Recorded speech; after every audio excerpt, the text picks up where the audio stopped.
This week at NASA. Final preparations continue at the Cape Canaveral Air Force Station in Florida for the launch of NASA's Mars Science Laboratory. MSL is scheduled to embark on its journey to the Red Planet on November 26th. When it arrives at Gale Crater next August, Curiosity rover's 10 instruments will investigate whether that area of Mars could ever have sustained microbial life. Now that Expedition 29 crew members Mike Fossum, Satoshi Furukawa, and Sergei Volkov are back on Earth, the 3 remaining residents of the International Space Station are getting ready to welcome another trio to Expedition 30. Scheduled to join Dan Burbank, Anton Shkaplerov, and Anatoly Ivanishin on December 23rd is NASA's Don Pettit, the European Space Agency's Andrei Kuipers, and cosmonaut Oleg Kononenko.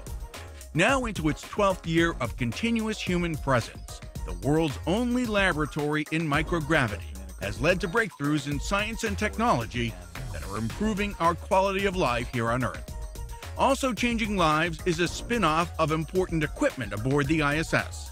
Canadarm, Canadarm2, and Dexter, the Canadian Space Agency's family of heavy-lifting space robots on board the ISS, have born NeuroArm, the world's first robot capable of performing surgery inside magnetic resonance machines. Among the dozens of patients helped by NeuroArm is Paige Nickerson of Calgary, Alberta, from whose brain NeuroArm successfully removed an egg-shaped tumor. Administrator Charlie Bolden was at the Marshall Space Flight Center for a first-hand look at work on NASA's new Space Launch System, the rocket that'll make deep space missions possible. Bolden toured Marshall's Thrust Vector Control Test Lab, as well as the Hardware-in-the-Loop Simulation Lab. Here, engineers are developing and testing the new rocket's guidance, navigation and control software, and avionics and thrust vector control hardware. This integrated propulsion testbed, using digital computer models, demonstrates real-time flight control of the launch vehicle during ascent.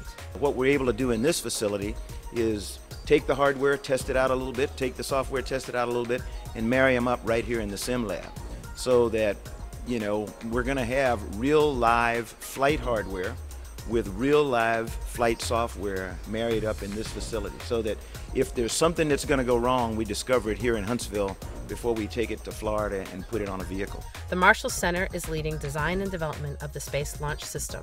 The new heavy-lift launch vehicle will expand human presence beyond low Earth orbit and enable new missions of exploration across the solar system. Its first full-scale test flight is set for 2017.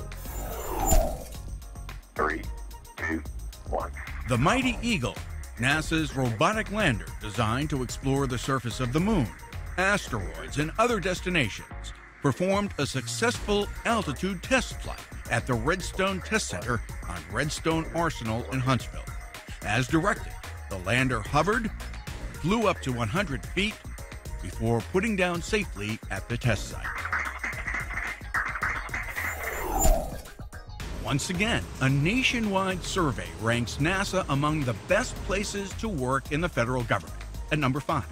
The survey, conducted by the nonprofit Nonpartisan Partnership for Public Service, polled more than 276,000 federal workers. Placing first among NASA centers was Stennis, which, out of 240 organizations within the federal government, ranked number 2. Stennis also topped the list of all federal organizations for employee empowerment, fairness, and support for diversity. It seemed to me that this idea could be expanded, it could be taken to the next level. Matthew Ritzko, a financial manager at the Goddard Space Flight Center, is the winner of the 3rd annual White House Save Award, a contest that solicits cost-cutting ideas from federal employees. Ritzko proposed establishing a centralized tool repository or lending library for NASA employees to access when developing and building spaceflight projects.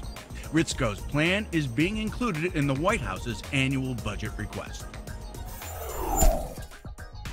The Women at NASA website has expanded to include Aspire to Inspire, a new feature aimed at helping middle school girls explore education and careers in science, technology, engineering, and mathematics.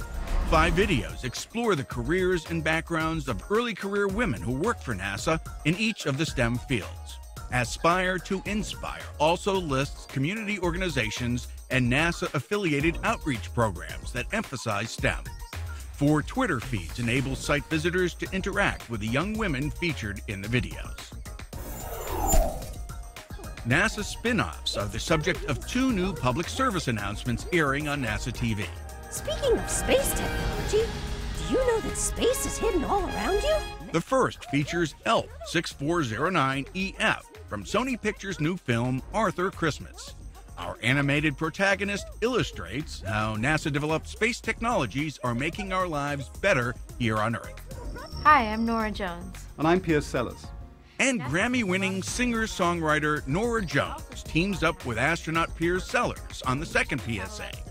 Jones and Sellers recorded their message in the NASA TV studio in Washington. Oh, beautiful for spacious skies, for amber waves of grain. After Jones singing of America the Beautiful at the recent Congressional Gold Medal Award ceremony on Capitol Hill. From sea to shining sea. And while you ate Thanksgiving dinner and watched football on TV, NASA astronaut Dan Burbank and Russian cosmonauts Anton Shkaplerov and Anatoly Ivanishin passed the irradiated smoked turkey, thermostatable yams, and freeze-dried green beans, plenty of vegetables, just like the Pilgrims.